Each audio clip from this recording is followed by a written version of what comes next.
क्या आपको ऐसा लगता है कि आप जो पढ़ते हैं उसे जल्दी भूल जाते हैं? क्या आपको ऐसा लगता है कि जब भी आप कुछ पढ़ते हैं तो कहीं न कहीं आपके समझने की स्किल्स में कमी है?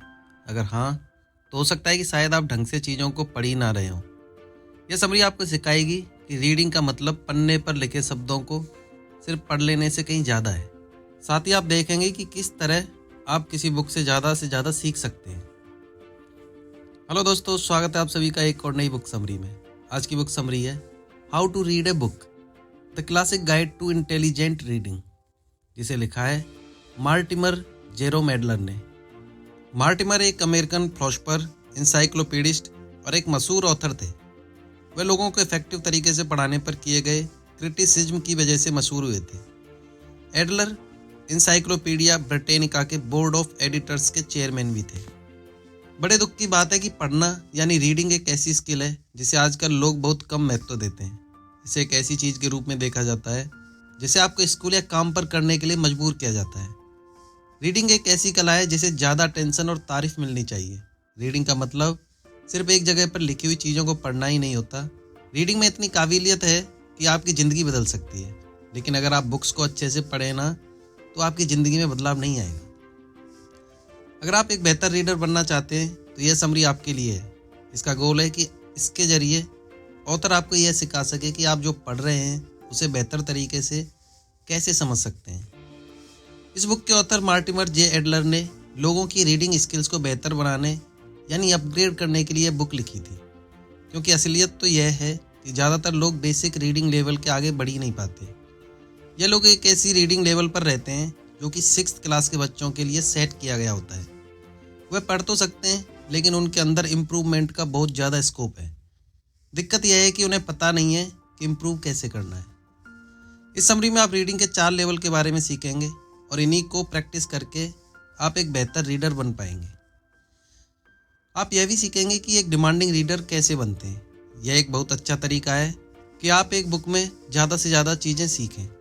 भले आप फिक्सन पढ़ रहे हो या नॉन फिक्सन, उससे कोई फ़र्क नहीं पड़ता। ना ही इससे फ़र्क पड़ता है कि आप मज़े के लिए पढ़ रहे हैं या फिर सीखने के लिए। एडलर का मानना है कि हर बुक को अच्छे से पढ़ा जाना चाहिए और यही आप इस समरी के द्वारा सीखेंगे। तो चलिए फिर बिना किसी देरी के शुरू करते हैं आज की बुक समरी।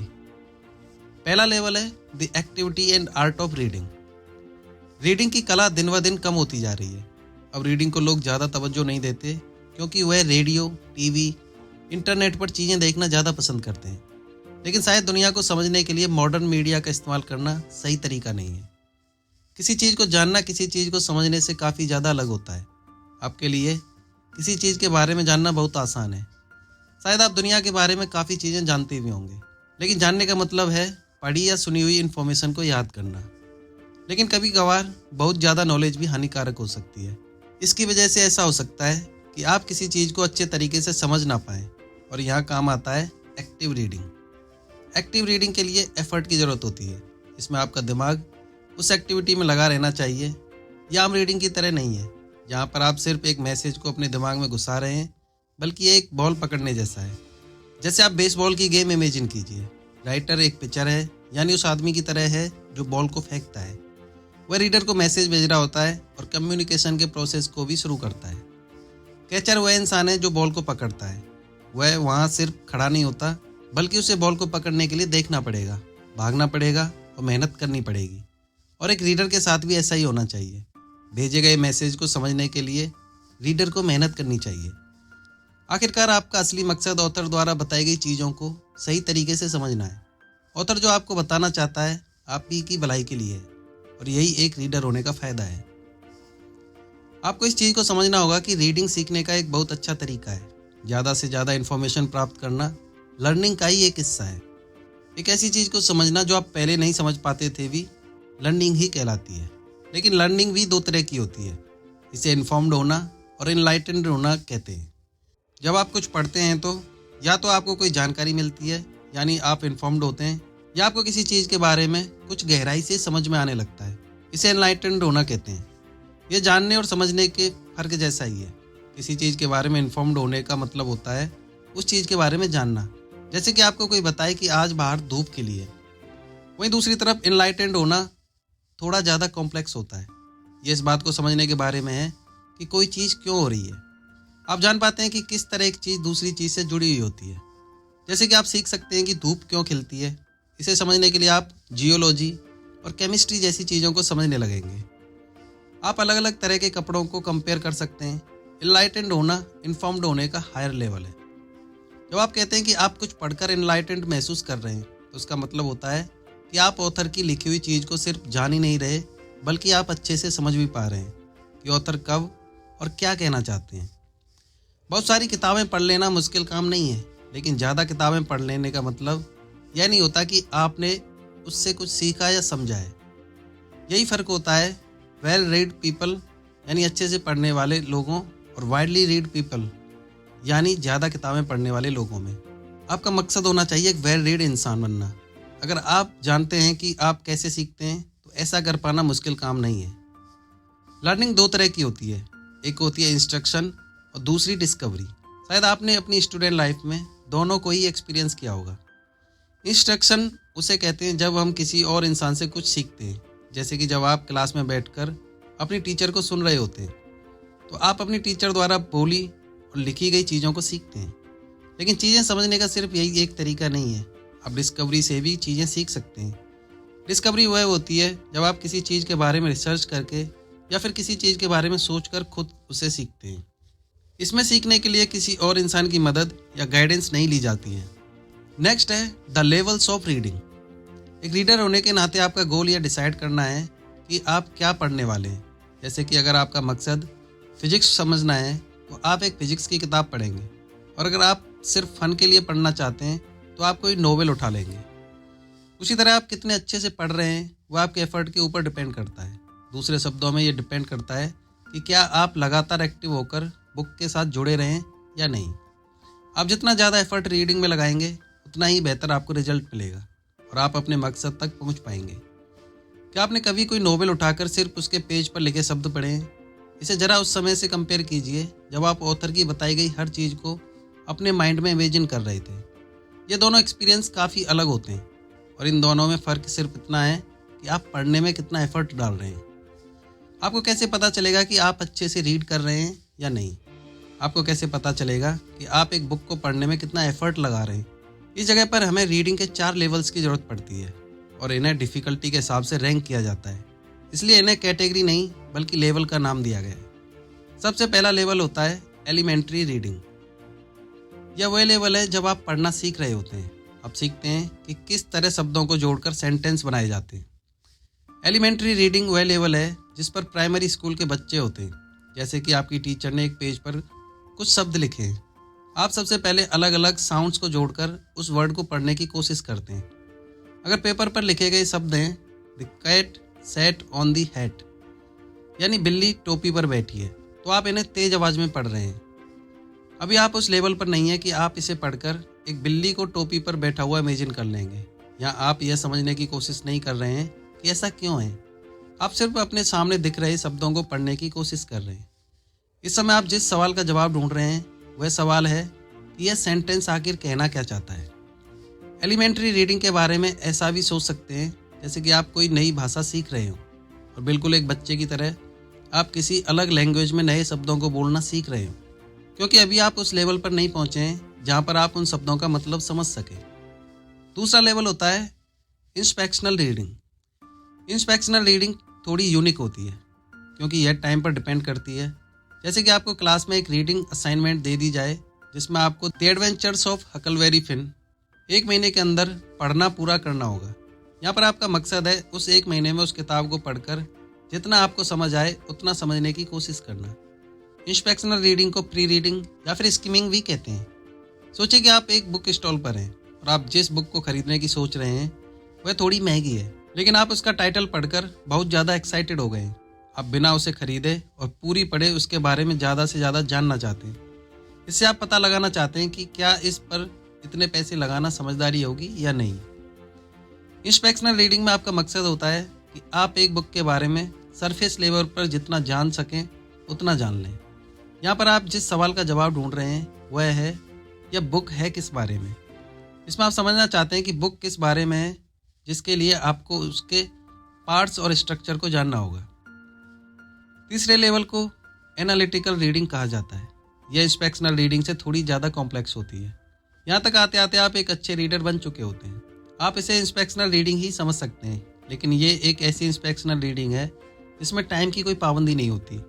आप एक बुक में से कुछ सीखने के लिए या समझने के लिए जितना मर्जी समय ले सकते हैं। आप उस बुक में लिखी हर चीज़ को अच्छे से पढ़कर समझ सकते हैं। जब आप इस लेवल पर रीडिंग कर रहे होते हैं तो आप खुद से काफ़ी तरह के सवाल पूछते हैं कि आप किस बारे में पढ़ रहे हैं। ऐसा इसलिए क्योंकि इस लेवल पर आपका मकसद होता है ज़्यादा से ज़्यादा चीज़ों को समझना। एनालिटिकल रीडिंग का मतलब होता है कि आप हमेशा एक्टिव रीडिंग करते हैं। आप हमेशा ध्यान दे रहे होते हैं और लगातार बुक से जुड़े रहते हैं। जब आप फन के लिए इन्फॉर्मेशन पता करने के लिए कुछ पढ़ रहे होते हैं तब आप इस लेवल का इस्तेमाल नहीं करते। यह लेवल सबसे ज़्यादा इफेक्टिव तभी होता है जब आप किसी टॉपिक या लेसन को गहराई से पढ़ना चाहते हैं। चौथे लेवल को सिंटॉपिकल रीडिंग कहते हैं। यह रीडिंग का सबसे ज़्यादा चैलेंजिंग लेवल होता है। सिंटॉपिकल का मतलब है कि आप सब कुछ अच्छे से देख पा रहे हैं। आप एक चीज़ को बहुत अच्छे से समझ पा रहे हैं और वो किसी दूसरी चीज़ से कैसे जुड़ी हुई है इस बारे में भी सोच पा रहे हैं। जब आप इस तरह की रीडिंग करते हैं तो आप जो बुक पढ़ रहे होते हैं उसे उसी के जैसी दूसरी बुक से कंपेयर भी करते हैं। जैसे कि सोचिए आप बिल्लियों के बारे में और जानने की कोशिश कर रहे हैं। सिंटॉपिकल रीडिंग में आप यह नहीं सोचते कि आपको बिल्लियों के बारे में सिर्फ एक ही बुक पढ़नी है। इसके बजाय आप अलग अलग बुक्स पढ़ने की कोशिश करते हैं। आप बिल्लियों के अलग अलग ब्रीड्स और स्पीसीज के बारे में जानते हैं। साथ ही हो सकता है आप पालतू बिल्लियों की हिस्ट्री के बारे में भी पढ़ते हैं और फिर आप उन्हें जंगली बिल्लियों से कंपेयर करते हैं। यह हमारा असली मकसद होता है किसी भी टॉपिक के बारे में खुले दिमाग से सोचना और उसके बारे में ज़्यादा से ज़्यादा चीज़ें जानना। यही एक कारण है जो कि सिंटॉपिकल रीडिंग को बाकी लेवल से थोड़ा ज़्यादा कॉम्प्लेक्स बनाता है। इसके लिए हमें बहुत ज़्यादा टाइम और एफर्ट की ज़रूरत होती है और यह एक बहुत हाईली एक्टिव रीडिंग होती है। नेक्स्ट है how to be a demanding reader. क्या आप रात को सोने के लिए पढ़ने की टेक्निक यूज करते हैं? अगर इस सवाल का जवाब हाँ है तो आप एक्टिव रीडिंग नहीं कर रहे हैं। जब आप कुछ पढ़ रहे होते हैं तो आपका मकसद होना चाहिए कि आपको कुछ नया जानने को मिले, जिसका जवाब है उस बुक को अपना पूरा अटेंशन देना। अगर आप किसी बुक को एक्टिवली पढ़ रहे होंगे तो उसे पढ़ते वक्त आपको कभी नींद नहीं आएगी। ऑथर एडलर ने इसे दो तरह की रीडिंग में बांटा है, एक प्रॉफिट रीडिंग और दूसरा प्लेजर रीडिंग। प्रॉफिट रीडिंग वो होती है जब आप किसी बुक से कुछ ना कुछ इन्फॉर्मेशन लेने के लिए उसे एक्टिवली पढ़ते हैं। तो कैसे पता चलेगा कि आप एक बुक को एक्टिवली रीड कर रहे हैं या नहीं? इसका जवाब बहुत आसान है। इसका पता आप बुक पढ़ते पढ़ते खुद से सवाल पूछकर लगा सकते हैं। ये ऐसे सवाल होने चाहिए जिनका जवाब बुक में ना हो, बल्कि इनका जवाब आपको किताब को पढ़ते हुए खुद देना होगा। किसी बुक से कुछ पाने के लिए आपको खुद से कैसे सवाल पूछने चाहिए? आप इन 4 सवालों से शुरुआत कर सकते हैं। पहला, वह बुक किस बारे में? बुक्स को एक तरीके में स्ट्रक्चर किया जाता है। अब यह पता लगाने की कोशिश कीजिए कि उस बुक की सेंट्रल थीम यानी मेन आइडिया क्या है और ऑथर उस थीम को पूरी बुक में किस तरह से दिखा रहे हैं। दूसरा है, उस बुक में डिटेल में क्या समझाया जा रहा है और उसे किस तरह एक्सप्लेन किया जा रहा है। ऑथर के द्वारा बताई जा रही चीज़ को अच्छे से जानने की कोशिश कीजिए। ऑथर क्या कारण देकर किसी चीज़ को समझाने की कोशिश कर रहे हैं, उस कारण को समझने की कोशिश कीजिए और यह जानने की कोशिश कीजिए कि असल में वो बुक क्या मैसेज देना चाहती है। तीसरा है, क्या यह बुक पूरी तरह से सही है या फिर इसके अंदर सिर्फ कुछ हिस्सा ही सही है। इस सवाल का जवाब देने के लिए आपको पहले दोनों सवालों के जवाब पता होने चाहिए। अगर आपको पता ही नहीं होगा कि उस बुक में समझाया क्या जा रहा है तो आप यह डिसाइड नहीं कर पाएंगे कि यह बुक आपके लिए सही है या नहीं।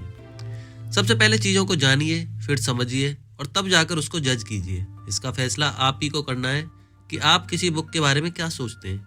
यह उसके ऑथर का नहीं बल्कि रीडर का काम होता है। चौथा है, अब आपको इस जानकारी का क्या करना है। यह सवाल सभी सवालों को मिलाकर बना है। अगर आपने किसी बुक से कुछ सीखा है तो उससे आपको क्या फ़ायदा हुआ है, आपकी ज़िंदगी पर उसका क्या असर होगा। क्या कुछ ऐसी चीज़ें थीं जिसका जवाब उस बुक में नहीं था? अगर हाँ तो वह कौन सी चीज़ें थीं? जब आप एलिमेंट्री लेवल से आगे बढ़कर कोई बुक रीड कर रहे होते हैं तो आप सवाल पूछते हैं। इससे भी ज़्यादा ज़रूरी है कि आप बुक के दौरान उन सवालों का जवाब देने की कोशिश करते हैं और इसी तरह आप एक डिमांडिंग रीडर बनते हैं। यही सवाल जवाब आपको बाकी के आम रीडर्स से अलग बनाता है, क्योंकि आम रीडर्स कुछ सीखना नहीं चाहते। वो कोई सवाल नहीं पूछते, इसलिए उन्हें अपने सवालों का कभी जवाब भी नहीं मिलता। आपके लिए यह जानना जरूरी है कि आखिर के दोनों सवाल एनालिटिकल और सिंटॉपिकल रीडिंग के बाद बेहद जरूरी होते हैं। यही सवाल आपको चीज़ों को गहराई से सोचने में मदद करते हैं। एक डिमांडिंग रीडर होने के नाते आपका फर्ज बनता है कि आप ये सवाल जरूर पूछें। सवाल जवाब के प्रोसेस को प्रैक्टिस करने का सबसे अच्छा तरीका है एनोटेशन। दूसरे शब्दों में अपनी बुक में लिखना। अगर आप अब तक ऐसा नहीं करते थे तो शायद आपको ये थोड़ा अनकंफर्टेबल लगेगा, लेकिन क्योंकि उस बुक को आपने अपने पैसों से खरीदा है, इसलिए वह आपकी प्रॉपर्टी है। वह आप ही का एक हिस्सा है और आप उसका इस्तेमाल किसी भी तरह कर सकते हैं। जब आप एक्टिव रीडिंग करते हैं तो आप सोच रहे होते हैं। सोचने के प्रोसेस में आप मन ही मन कुछ सवाल पूछ रहे होते हैं और उनका जवाब ढूंढने की कोशिश करते हैं। इसी चीज़ को और ज़्यादा अच्छा और क्लियर बनाने के लिए आप राइटिंग का इस्तेमाल कर सकते हैं। एनोटेट करने के बहुत सारे तरीके हैं। आप अंडरलाइन कर सकते हैं, वर्टिकल लाइंस का इस्तेमाल कर सकते हैं, मार्जिन में लिख सकते हैं या फिर डूडल भी कर सकते हैं। डूडल यानी लाइन खींचना या कुछ ड्रॉ करना। आप शब्दों को या फिर पूरे लाइन को भी सर्कल कर सकते हैं। या मायने यह रखता है कि आप उन चीज़ों को कहीं भी लिखिए जो आपको इंटरेस्टिंग लगती हैं, जो आप सोच रहे हैं उनके नोट्स बनाइए। इस चीज़ का ध्यान रखिए कि जब आप रीडिंग की इन नई स्किल्स को सीख रहे होंगे तो आपको खुद के साथ पेशेंट रहना होगा। हाँ, हो सकता है कि आप बहुत समय से पढ़ रहे हों लेकिन आपने कभी भी इन माइंडफुल रीडिंग स्किल्स को प्रैक्टिस नहीं किया होगा। जैसे जैसे आप इनकी ज़्यादा प्रैक्टिस करते रहेंगे आप डिमांडिंग रीडर बनते जाएंगे और समय के साथ आपके लिए ये सब करना आसान होता जाएगा। नेक्स्ट है क्रिटिसाइजिंग ए बुक फेयरली। जब आप कोई बुक पढ़ते हैं तो आप एक एक्टिव बातचीत करते हैं। आप ऑथर के बताए हुए मैसेज, आर्गुमेंट और ओपिनियन के साथ जुड़े रहते हैं। आप खुद से सवाल पूछ रहे होते हैं और अपने खुद की राय और ओपिनियन भी बना रहे होते हैं। अब बात उन्हीं 4 सवालों की आती है जो आप एक्टिव रीडिंग करते हुए पूछते हैं, जिनमें से यहाँ इस्तेमाल होता है आखिरी सवाल। यह वही सवाल है जिससे कि आपकी मेमोरी रिफ्रेश होती है। अगर आपने किसी बुक से कुछ सीखा है तो उससे आपको क्या फ़ायदा होगा, उसका आपकी ज़िंदगी पर क्या असर होगा। क्या कोई ऐसी चीज़ है जिसका जवाब आपको उस बुक में नहीं मिला? अगर हाँ तो वह क्या चीज़ है? यह एक बुक को पढ़ने के बाद जजमेंट बनाने में मदद करता है और यही हर डिमांडिंग रीडर करता है। वह सिर्फ ऑथर की बताई हुई चीज़ को समझकर वहीं रुक नहीं जाता, बल्कि डिमांडिंग रीडर अपने खुद के ओपिनियन बनाता है। दूसरे शब्दों में आप एक बुक को क्रिटिसाइज कर रहे होते हैं और इस तरह ही आप उस बुक का अच्छे से फ़ायदा उठा पाते हैं।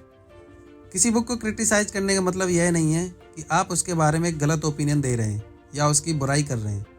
क्रिटिसिज्म पॉजिटिव भी होता है।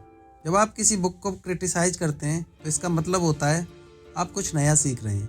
यह सबसे ज़्यादा फ़ायदेमंद तब होता है जब आप कोई ऐसी बुक पढ़ते हैं जिससे आप बिल्कुल सहमत नहीं हैं या जो आपके ख्यालों से थोड़ा अलग होता है। एक बुक को क्रिटिसाइज करना आपको टीचेबिलिटी सिखाता है। टीचेबिलिटी का मतलब है कि आप दूसरों के नज़रिए को भी समझने के लिए तैयार हैं या किसी चीज़ को दूसरे नज़रिए से देखना। आप सिर्फ एक ही नज़रिए से पूरी दुनिया को नहीं देखते। टीचेबल दिमाग अपने खुद के ओपिनियन बना सकता है। जब भी आप किसी बुक को क्रिटिसाइज करते हैं तो 3 चीज़ों का ध्यान रखना ज़रूरी होता है। सबसे पहला, किसी भी चीज़ को जज मत कीजिए। इसका मतलब है कि आपको एक्टिव रीडर बनना पड़ेगा और आपको ऑथर की कही गई बात को समझने के लिए एफर्ट करना पड़ेगा। याद रखिए आप